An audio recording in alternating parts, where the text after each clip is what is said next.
మనం స్తోత్రాలను పఠించే ముందు ధ్యాన శ్లోకాలని చదువుతాం కదా! ఈ ధ్యాన శ్లోకాల వల్ల కలిగే ప్రయోజనం ఏంటో తెలియజేస్తారా?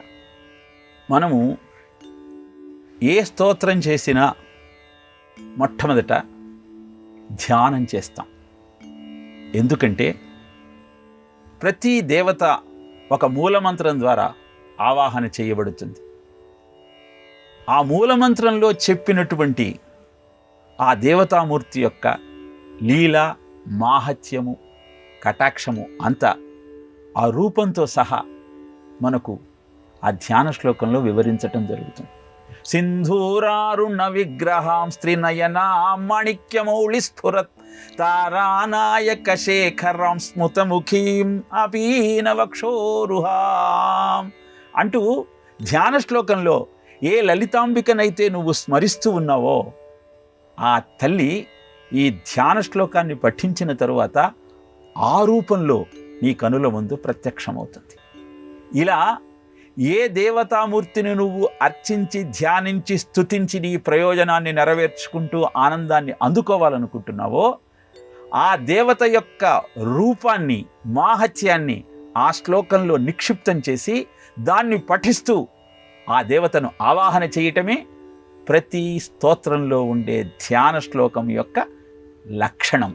శాంతాకారం భుజగశయనం పద్మనాభం సురేశం విశ్వాధారం గగన సదృశం మేఘవర్ణం శుభాంగం లక్ష్మీకాంతం కమలనయనం యోగి హృద్యానగమ్యం వందే విష్ణుం భవభయహరం సర్వలోకైకనాథం.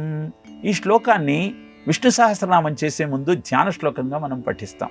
దీనిలో శాంతాకారంతో విశ్వానికి అంతటికీ ఆధారమై ఆదిశేషుడి మీద పవళించినటువంటి ఆ స్వామి అందరి యోగుల హృదయాలలో ఏ విధంగానైతే నివసిస్తూ వారిని కటాక్షిస్తున్నాడో ఆయనకు నమస్కరిస్తూ నా భవాన్ని భవ్యంగా మార్చమని అభ్యర్థించటమే ఆ ధ్యాన శ్లోకంలో మనం చేస్తున్న ప్రక్రియ.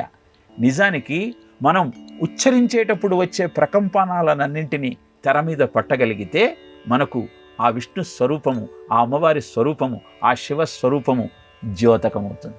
మన్యుసూక్తాన్ని పఠిస్తూ ఆ శబ్దంతో స్పందించేటువంటి యంత్రంతో చిత్రాన్ని గీస్తే విరాట్ హనుమ స్వరూపం అక్కడ ప్రత్యక్షమైందని ప్రయోగాత్మకంగా నిరూపించిన నేపథ్యంలో ధ్యాన శ్లోకం అంటే ఆ దేవతామూర్తిని నీ కనుల ముందు ఆవిష్కరించే అద్భుతమైన సాధనం అన్న విషయం మనం గ్రహించగలుగుతాం.